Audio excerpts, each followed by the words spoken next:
Hi traders, Dr. Barry Burns here with Top Dog Trading. Okay, today I'm going to be answering a question that's come in through my blog, and in fact it's come in quite often, so that's why I answered it in my blog yesterday and posting it here on YouTube today in video format. And the question is, what's the best interval for day trading?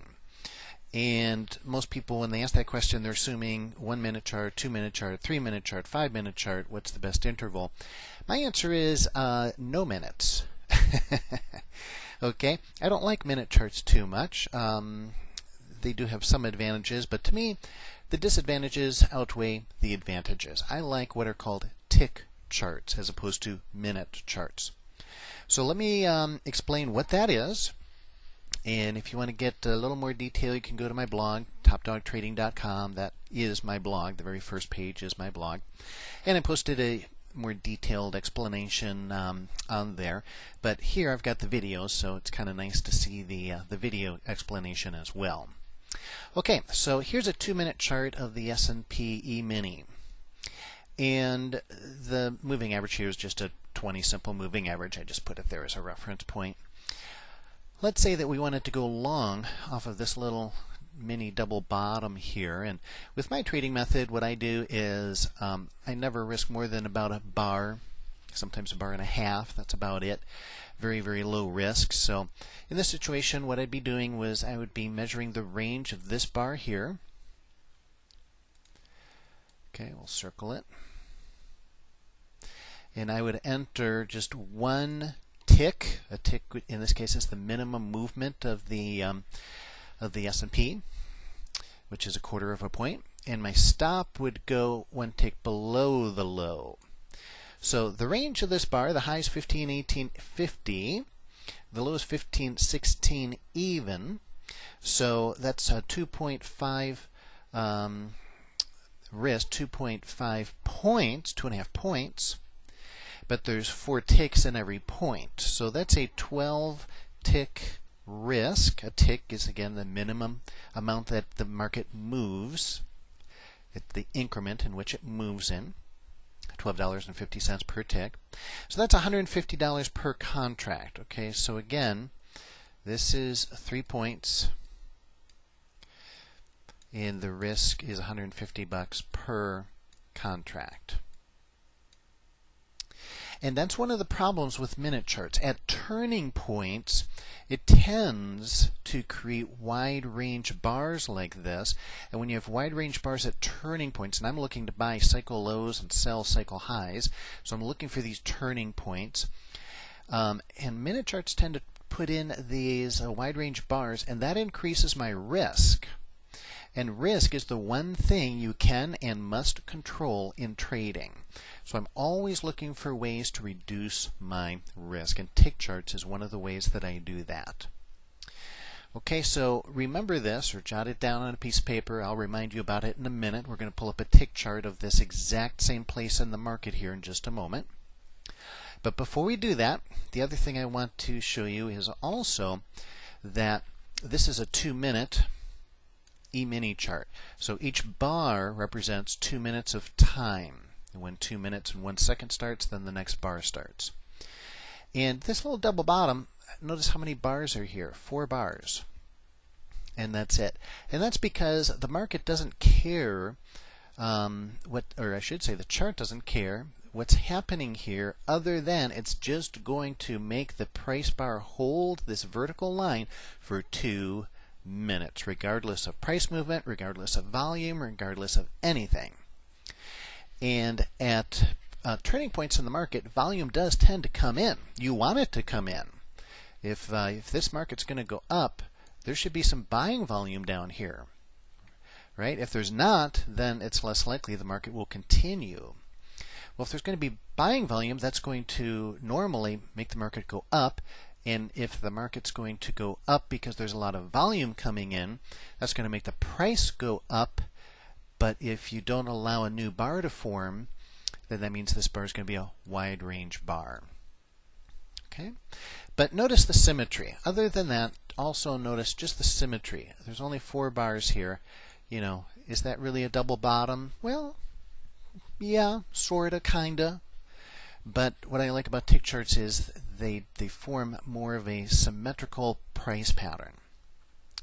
Okay, so having said that, and just kind of keeping this in mind, by the way, at my blog I've got two charts side by side, so it's easier to look at them side by side, but with the small window here I can't really do that and make it too visible. On my blog I show the NQ, here I'm showing the ES just to satisfy different people. So let's pull up the tick chart now and see how different that looks.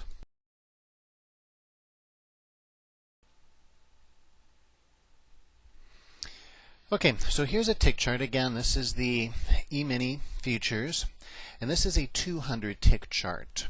So what that means is each one of these bars represents 200 ticks. Now, what is a tick? A tick is a trade. So you can't really compare tick charts and minute charts very well because it's not apples to apples, it's apples to oranges. In other words, some of these bars might be 2-minute bars, but another one could be a 5-minute, another one could be a 30-second bar, another one might be a 10-minute bar. So it's not bounded by time. Each bar is defined by how many trades go through. A tick is a trade. So in this way, tick charts incorporate volume right into the price pattern. Now, having said that, it's not strictly volume. Again, a tick is a trade. So one trade might be for one contract. And then the very next trade could be for 50 contracts. But that still only counts as 2 ticks out of the 200. So just be very aware of that. So it is incorporating volume, but not in a linear fashion. Okay, now let's look at this exact same spot we just looked at, except now instead of a 2-minute chart, we're looking at a 200 tick chart. First of all, here's what I'm talking about with a more symmetrical pattern. Look how different this double bottom looks now. It looks more like a real, just nice symmetrical kind of a. The other one is a double bottom too, but this has more of a sine wave pattern to it. In other words, when you get a lot of volume coming through the market, it forms more bars, and so it just kind of creates a more, like I say, sine wave type flowing formation to it. And I like that. The other thing is when not very much volume is going through the market at all, a minute chart will form a lot of little doji bars and just look like a mess. And you get a lot of bars, but the market's not going anywhere. You get choppy markets. On tick charts, when not much trading is happening, then it just doesn't form very many bars. And so you don't get as much choppiness in the price pattern. And that's a huge advantage as well. And then finally, you also want to look at your entries. So here's our entry bar for that long trade we were looking at. Now here, the range of this bar is different. Remember the last one, the range of it was 2.5 points, and so we enter 1 tick above the high of that bar, put our stop 1 tick below the low of that bar. And in this case, the term tick is used a little differently. When I talk about getting in 1 tick above or 1 tick below of the bar, I'm talking about 1 increment of movement, which is 1/4 point on the S&P. Okay, now this bar, the high is 15.1775, the low is 15.16 even, and so the range of the bar is 1.75 instead of 2.5. So your risk is 2.25 points instead of 3 points, and that's 25% less risk. So 25% less risk. If you can do that on most of your trades, that's huge.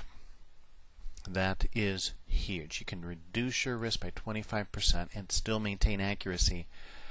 Wow. I mean, that alone right there can revolutionize your trading. So this is why I use tick charts instead of minute charts. And again, if you want more about intervals and a little more details, as well as being able to see both of these charts I just showed you, look at them side by side, go to my blog, topdogtrading.com. The very first page is my blog. And the most recent entry there as of July 13th, 2007. That is the entry for this particular topic. Okay, thanks everyone.